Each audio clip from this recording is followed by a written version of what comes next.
Hello,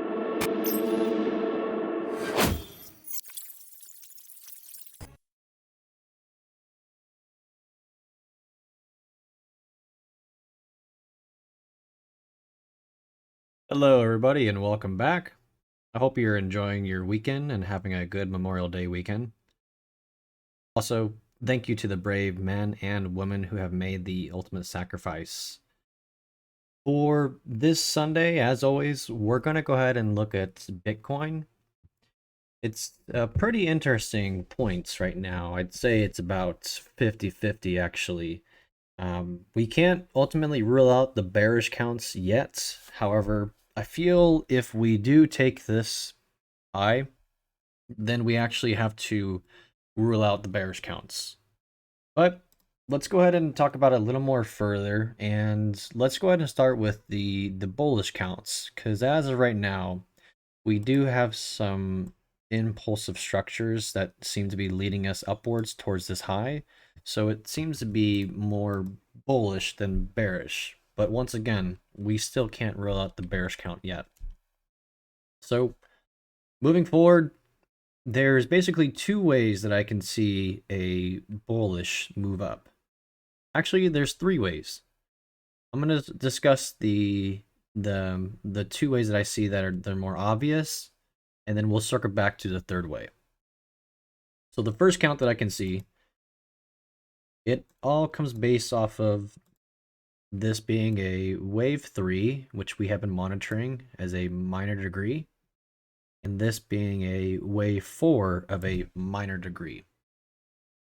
The basis of this correction was the prior correction, the prior wave 2 strength and time. So this is the entire strength of wave 2, the prior correction, and this is the entire length of time for the prior wave 2 correction. So we're pretty much right there. We're pretty much almost equal 1-to-1 from an external perspective. Internally, this WXY, it doesn't have the most favorable geometry and time. That's why it's been difficult for me to call this the ending of the correction, because of this this correction internally. It's very forced from a structure and a time perspective.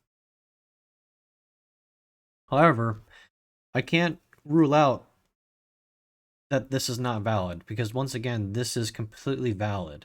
And also it goes with everything that we were expecting from a time perspective too. So moving forward, if we think that this is the end of the WXY and that's the end of the wave 4, then we're going to be looking for our minor degree wave 5. The first way to look at it is from a moderate perspective, a regular wave 5, where we're just in a regular impulse. A 1, 2, 3, 4, and we are working on the minute wave 5 right now. That's the more moderate perspective to take a look at it. On top of this, it also is a nice power of 3 form right here. So this is a nice consolidation. Then we had a manipulation leg. And now we're distributing upwards. So right now it is a pretty nice power of 3 that is forming, that provides more weight to this model as well. We can look at it from a more aggressive perspective, meaning it could be a extended wave 5.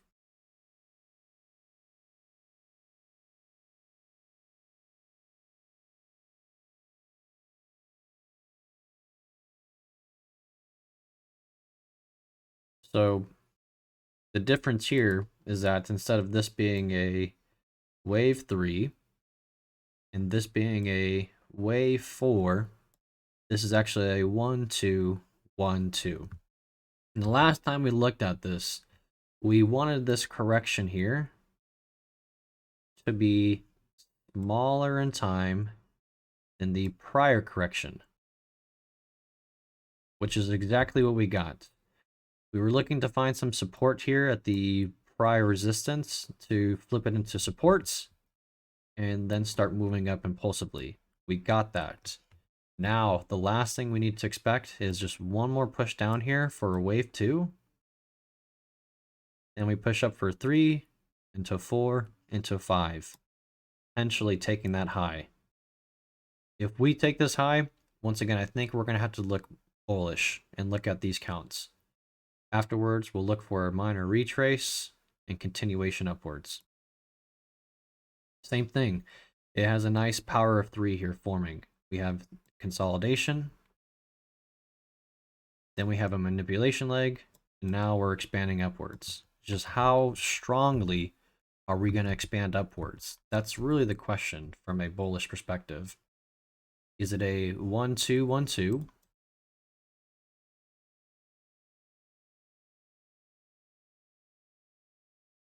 Or is it something more moderate, such as a regular wave 5? Now, once again, there actually is a third perspective. It all actually goes back to the medium term time frame that we're looking at. On the medium term time frame, we have 2 counts for the bullish perspective. Let me just actually bring them up here really quickly. So from the medium term time frame perspective, I want to do the daily. The daily probably look better. Okay. So from the medium term time frame perspective, from a bullish perspective, we have 2 counts. There's the regular wave 3 right here, meeting a regular impulse. 1, 2, 3, 4, 5. A regular impulse. And actually, there's that wave 5 that we're working on right now. Or, instead of a regular impulse, it could be more bullish. It could be a 1, 2, 1, 2, 1, 2, 1, 2.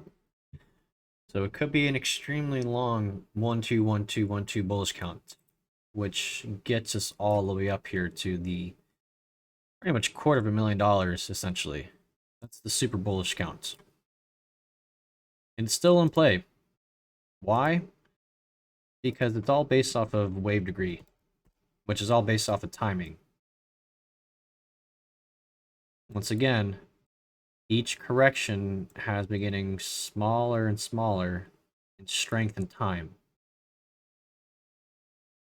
We're reaching this point here where it's finally going to explode up after it completes this correction, which is what we're looking for right here, if we are extremely, extremely bullish. So just taking a look from this count, the only way that I can have it being valid is if we have this as a internal triangle like this. Now, it is a little bit tricky. The reason why is because of that prior correction timing. Here's the prior correction timing right here. And when we look at this correction timing, it exceeded it just briefly. So at these times, this is when I will call it valid, but I'll be cautious. If it ended like somewhere around here, I would probably call it invalid. But since it's just briefly past it, I'm still going to call it valid. I'm actually going to bring up a good point here too. It's the same thing with flats. So if we have a flat pattern, and let's say we're working on this B leg right here for the flats. And here's the A leg. We had a 3-way move for the A leg. And then for the B leg, we kind of shot up like this.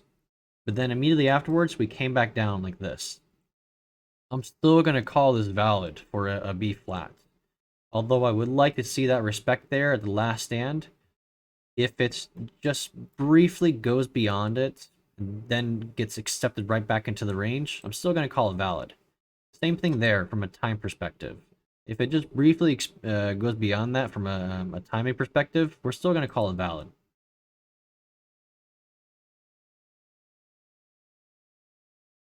So,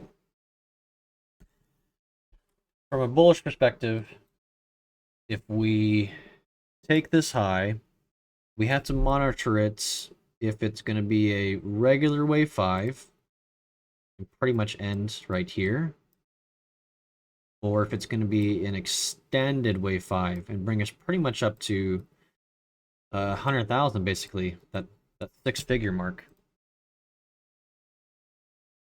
Now, we can't rule out the bearish counts once again, and I'm going to go over the bearish counts here. Now, we're still monitoring this as a WXY. It's a matter of, is the WXY completed?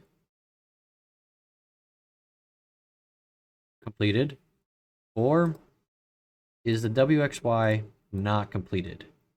Which is something that we've been monitoring and something that we've been really aware of. Because WXYs are extremely tricky, especially on a grand scale, a minor degree scale, which is what this is. So there's only two things left here for me. It's a matter of how this Y wave is going to unfold. The first perspective is a zigzag. The reason why is because this W was a flat. This X wave was a flat. It's extremely unlikely that we're going to get a flat for the Y wave. It's very rare to have a flat for the W and the Y, especially with a flat internally.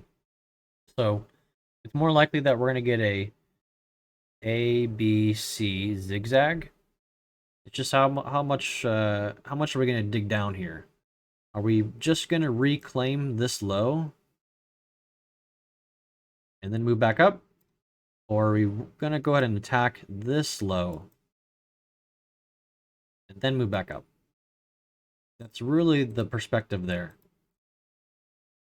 Now, if we don't think we're going to be digging down at all, there's still an opportunity here for a triangle to form, which is something that we've been monitoring as well.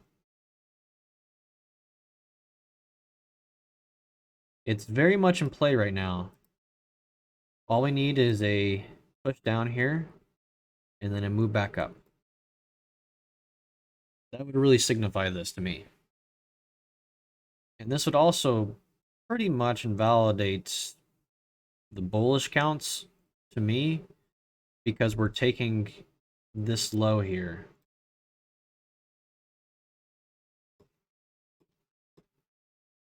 We'd be taking this low, and we want this low to be protected, either as a wave 4 or a regular wave 5, or as a wave 2 for the extended. And if it does take that low, then it's going to go beyond the timing of the parent degree, which is also invalidation. So we have both a time invalidation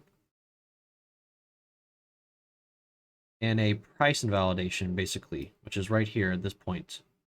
I'm actually going to move this invalidation line up there, because it actually makes more sense based off of the factors that we just discussed. So if we take this low, I'm going to say it's going to invalidate our bullish counts for both the regular and the extended wave 5. So just like I said, we're in a pretty tight invalidation zone. If we take this low, we're invalidating the bullish counts, personally. If we take this high, then we're invalidating the bearish counts. So we're operating basically within this zone right here. Take this low, and we're bearish for a little bit longer. Take this high, and we're bullish moving forward. That's really what it boils down to.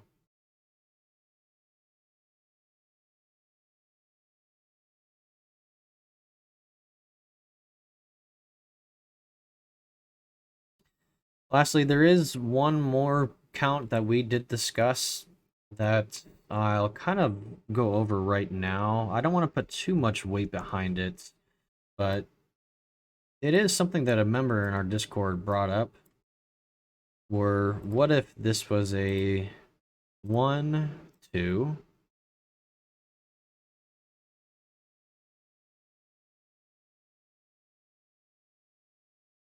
and what if this was another 1, 2, 3, 4, 5, something like this.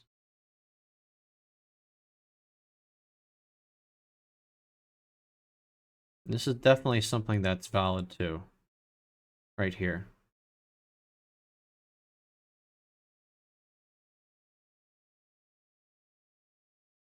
What this means is we would already be in the intermediate wave 5. We might get a strong push up that we were looking for, the extended wave 5, but it's actually going to be of the intermediate degree instead of the minor. So that means we're already going to be putting in the pivots for the primary degree, essentially, which is pretty valid. This is a very valid idea, which I think is something that we should monitor moving forward. It's not something that we should discount here. The only thing I don't like about it is there's really no alternation in play. The only alternation in play is internally with these corrections. But alternation is a guideline. It's not a rule. So it's not an absolute. Just because there is no alternation with the parent degrees doesn't mean the count's invalidated. But this is very valid, and I do think that this is something that we should be monitoring, and I don't think I've actually seen this count out there before. Once again, we're monitoring it more as a regular wave 3, where we still have one more push up, then a correction, and then another push up before we put in the pivot for the primary degree. So I'm going to leave that with you all. If you ever have any questions, as always, I'm always here for all you guys, publicly or privately. Feel free to hop into Discord, jump in. We actually do a lot more other than just Elliott Wave. There's a lot of other coaches there that are available to you. And I hope you guys enjoy the rest of your weekend. Once again, thank you for your time, and I hope you guys have a good day. Thank you.